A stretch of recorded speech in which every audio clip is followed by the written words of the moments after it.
Qani gapir, men Xizrman, mendan nima xohlaysan debdi.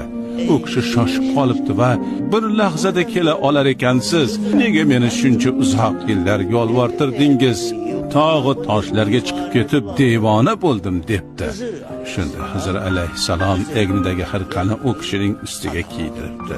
Bo'ldi, endi sen Xizr alayhissalomsan.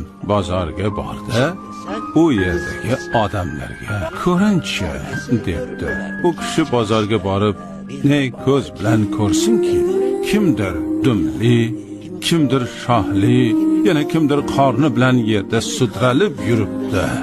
İlanlar, chayonlar, sirtlonlar, cho'chqalar, sichqonlar, kalamushlar, qurtlar, o'rgimchaklar, arslonlar, maymunlar o'rtadan g'ayb pardasi ko'tarilishi bilan hammaning siyratini, ma'nosini, ichki olamini ko'ra oldi. Zolimlar sirtlon shaklida, firibgar va ikki yuzlamachilar maymun shaklida, birovlarni tishlab diliga ozor berganlarni esa it shaklida. Bu dunyoda suratimiz nima bo'lsa bo'lsin, siyratimiz bilan hashr qilinamiz. Ya marhaba.